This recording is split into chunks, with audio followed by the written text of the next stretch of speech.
hearing from our boss, from our parents, from our girlfriend, you know, hearing all this mundane sound vibration. You have to serve me, you know. But actually, we should hear from Krishna. Because Krishna, when we hear from Krishna, we'll develop faith in Krishna, and Krishna is going to give us the knowledge we need to actually attain complete freedom from misery. And that's just the beginning. Freedom from misery. We were talking last night about Atma-rama, remember? Atma-rama means self-satisfied. Atma means soul. And Rama means satisfying. Soul or self. So self-satisfied means Atma-rama. Anyone who becomes self-realized and realizes the nature of the self, of the soul, the spiritual nature of the soul, becomes self-satisfied. Because remember, when the soul is in contact with spiritual energy, he automatically feels eternal bliss. So when we contemplate the nature of our own self, we become happy automatically. We don't even have to become Krishna conscious yet. Just to realize the nature of the soul. This is great happiness because we realize I'm eternal. I'm indestructible. I can't be hurt by anything in this material world. I can give and give and give. I can love and love. I can serve and serve and serve. And I'm never going to become exhausted. What we call exhaustion is actually a diseased condition of the soul, because we identify with the material body, and then we are creating certain expectations based on mental concoction. And when those expectations aren't met, then we feel depressed and sad. That's exhaustion. I mean, it's one thing when the body is tired. Then we just lay it down and rest it for a while and it's okay. But when we feel sad and depressed because of missed expectations, then we feel exhausted. And that's an unnatural, diseased condition of the soul. When we are in our natural spiritual consciousness, we always feel energetic. You should see these videos of Prabhupada when he's like 75, 80 years old, you know, jumping in kirtan. I mean, how is it possible? You know, when Prabhupada had some medical problems on his last trip to England in 1976, I think it was, the doctors saw him and they took some blood for a test, you know, and they did an analysis on the blood, and the doctor called up the temple and said, "How is this guy even walking around? What to speak of traveling internationally? He should be like in bed. In the hospital, you know, his blood work is like completely off the scale." Because he had that spiritual energy, because he had spiritual satisfaction from his self-realization, he was removed from all sorrows. Even the material body is falling apart, but he doesn't feel it, he doesn't mind it, because he knows that he's a spirit soul and he's not affected by this body. That's the nature, that's the real self-realization. And when we can act on that platform 24 hours a day, there's no misery. And that's just the beginning. That's just self-realization. That's not even God realization. God realization is 100 million times more wonderful than that. So this happiness that we get from Krishna consciousness is inexhaustible. But isn't it that simultaneous? Isn't it simultaneous? Well, actually it is, yeah. When we realize our real self, we realize Krishna, and vice versa. When we realize Krishna, we realize our real self. But even just in the beginning, even in actual Brahman realization, we attain freedom from all miseries. So what to speak of Paramatma and Bhagavan? Yeah, it's wonderful. Okay, the next one is Prabhuta. Prabhu, of course, means master. And uta is like the root of the word uttamam, which means ultimate or total, complete. So the ultimate master, the complete Lord, the predominator of everyone and everything, that's Krishna. The supreme monarch, Prabhuta. And then the next one is Trikakudhama. Trikakudhama means that the spiritual world is 3/4 of the whole existence. So, the internal energy of the Lord is 3/4 of his total emanation. And the external energy is only 1/4.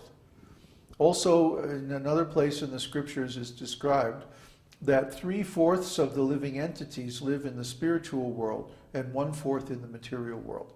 That's another way to look at it.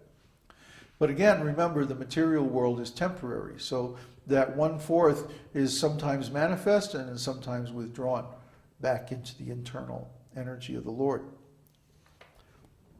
The next one is pavitram. Pavitram means he is the supreme pure, free from all material contamination, and he is the supreme purifier. So it's described in the Nectar of Devotion that purity, or supreme purity, has two aspects. One is that he can purify himself and keep himself always pure. And the other one is that he can purify anyone else. And we see this, for example, in the character of great devotees like Srila Prabhupada. Srila Prabhupada himself was always pure. He never became contaminated by material consciousness or actions. And also, he had the ability to purify others simply by his association. I mean, I can speak as a typical standard hippie rascal. When I came in contact with Srila Prabhupada, even I became purified, to the point. I remember the first time I went to the temple. Actually, this is very instructive. 1967, I think it was, or 68, in Haight-Ashbury, San Francisco. I went to the temple, and of course it was Sunday feast, and there was a big kirtan, and then Jayananda gave a class, and I don't know if any of you know who Jayananda is. He was, Prabhupada told that he was his first pure devotee. The first devotee who attained like actual purity. And Jayananda was very wonderful. Even though he was completely detached, he always wore white. He never took sannyas.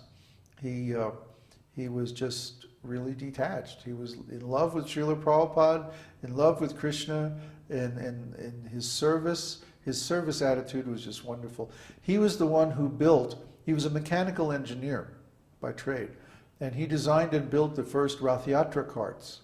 And because of this, Srila Prabhupada gave him all his blessings. So anyway, Jayananda gave a class. And I remember sitting there in the audience and watching Jayananda and going, wow, this guy is so pure. I could never do that. Really, I thought, I'll never be able to be that pure.